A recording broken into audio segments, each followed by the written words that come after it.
eu sou o professor Dimitri e apresento a você a segunda videoaula da série Avaliação de Redação do Enem. Nesta videoaula, veremos mais elementos que você deverá conhecer para redigir seu texto e fazer uma excelente avaliação. Então, vamos lá! Para que você faça uma boa redação, é necessário que as ideias que você apresenta sejam articuladas em um todo significativo. Existem recursos que dão unidade e transformam um agrupamento de frases em um texto. Essa unidade textual é chamada de coesão. Iremos conhecer alguns recursos que podem trazer esta unidade ao seu texto e lhe dar preciosos pontos na correção de sua avaliação de redação. Existem formas gramaticais sistemáticas de ligação entre as palavras. Elas funcionam como elos coesivos que dão unidade ao texto. Cada uma dessas formas estabelece articulações, ligações entre as ideias, criando uma progressão do texto em direção à comprovação da tese ou proposição que você defende. Vamos ver alguns exemplos dessas formas gramaticais para que você possa entender melhor o que deve ou não fazer na hora de escrever seu texto. Em primeiro lugar, atenção à ordem das palavras do período. Dê preferência a períodos curtos e à ordem direta. Ordem direta é quando os termos regentes precedem os termos regidos. Caso você esteja em dúvida sobre o que é isso, vale a pena rever o assunto sintaxe da oração. Em meu canal do YouTube, você encontra videoaulas da série Termos Essenciais da Oração, na qual você poderá se aprofundar. Lembre-se que você está fazendo um texto dissertativo argumentativo em sua avaliação do Enem e que a objetividade textual é um dos elementos esperados em sua redação. Você deve evitar a ordem inversa, própria de textos subjetivos, como os poéticos, onde se altera a sequência normal dos termos. Vou exemplificar para que fique mais claro para você. Veja como funciona a ordem direta em um período simples. Você tem o sujeito, mais o verbo, mais complementos e ou adjuntos. Exemplificando em uma oração para que fique ainda mais claro. Daniel assistiu a um belo filme do fabuloso cineasta Ang Lee. Nesta oração, temos o sujeito Daniel, acompanhado do verbo assistiu, que é um verbo transitivo indireto, porque é regido por preposição. Veja aí logo depois do verbo a preposição a, que faz a ligação entre o verbo e o seu complemento. O que é que complementa o sentido do verbo? Assistiu a quê? A um belo filme do fabuloso cineasta Ang Lee. Temos aí, então, o complemento verbal ou objeto indireto. Este uso da ordem direta não é obrigatório. Não quer dizer que, se você usar a ordem inversa, você será penalizado em sua redação. É apenas uma dica, um conselho, pois usando a ordem direta, você manterá a objetividade em seu texto e poderá visualizar melhor sujeito e predicado para não cometer erros como, por exemplo, separá-los por vírgula ou manter as marcas de gênero e número, não correndo o risco de cometer erros de concordância nominal e verbal, ou mesmo criar orações ambíguas.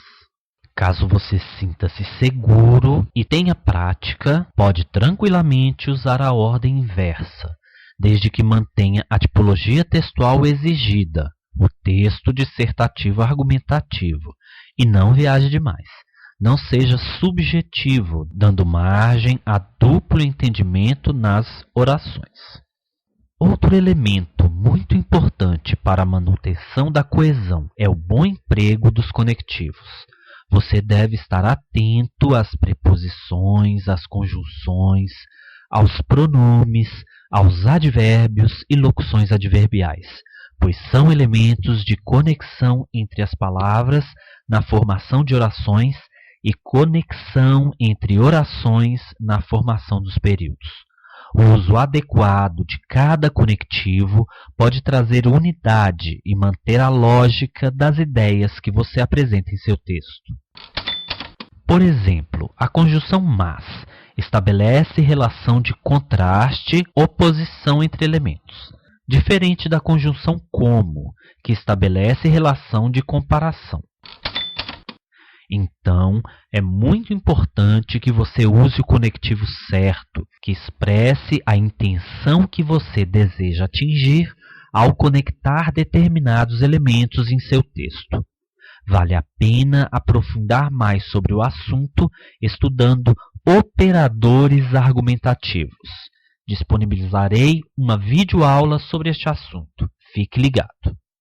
Além dessas formas gramaticais sistemáticas de ligação entre as palavras, existem outras estratégias de coesão. Veja quais são. A primeira delas é a coesão referencial, feita pela citação de elementos que já apareceram ou vão aparecer no próprio texto. Esta citação é feita utilizando pronomes pessoais, pronomes possessivos, demonstrativos ou expressões adverbiais. Vamos entender melhor no exemplo a seguir. A falta de investimentos em formação de professores é uma das causas dos baixos índices de educação no país. Ela provoca diversos desdobramentos negativos na escola. Preste atenção. Na segunda oração, o sujeito da oração anterior é referenciado com o uso do pronome pessoal. Não se faz a repetição do sujeito, mantendo-se maior coesão textual. Outra maneira de fazer referência a um sujeito anteriormente usado e evitar repetição, mantendo-se a unidade temática do texto sem redundância, é através da coesão lexical, que estabelece uma corrente de ideias por meio de termos e expressões, sem retomar outras já usadas. É fácil, veja. O Dr. Silva concedeu entrevista no principal jornal do país. O cientista entrevistado reconhece que, a partir de investimentos em formação profissional continuada, é possível melhorar a qualidade das aulas no sistema público de educação. Esse estudioso informou que apresentará proposta ao Congresso para mudança na política de formação profissional docente.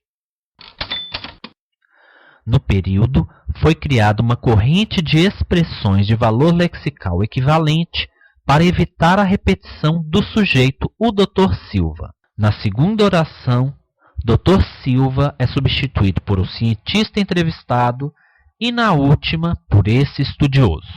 Além dessa substituição de uma expressão já utilizada por outras correspondentes, a estrutura gramatical dos períodos também permite um tipo de estratégia lexical chamada de coesão por elipse, que é a supressão ou omissão de elementos facilmente identificáveis ou que já tenham sido citados anteriormente.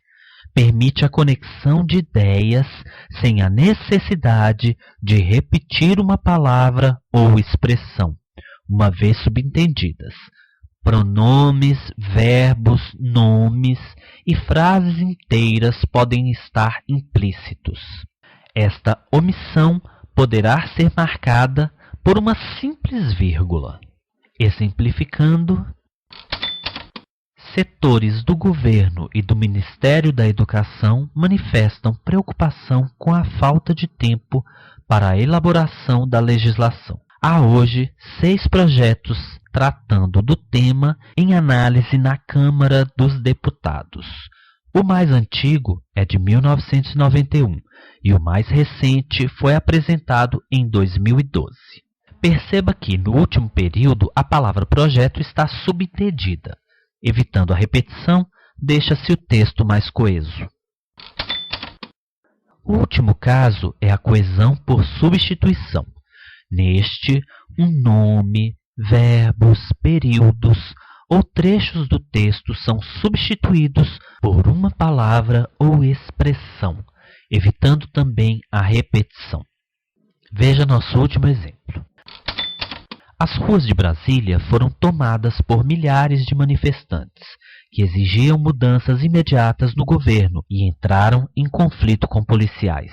A capital federal mais parecia uma praça de guerra.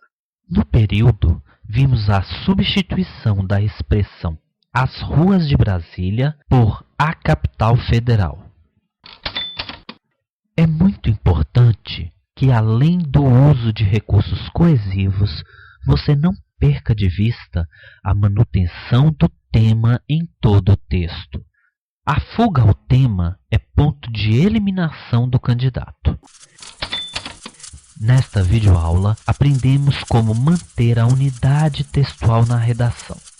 Acredito que você deva ter percebido que o assunto se entrelaça a outros que o permeiam e o precedem. Desta maneira, é importante que você relembre conteúdos como termos essenciais da oração, classes gramaticais, operadores argumentativos, entre outros. Estou atento a isso e você já encontra videoaulas sobre estes assuntos em meu canal do YouTube. Os demais em breve estarão disponíveis para que você obtenha uma fonte de informações completa que facilitará seus estudos para avaliação de redação do Enem. Inscreva-se no meu canal e receba notificações de novas postagens. Até nossa próxima videoaula e bons estudos!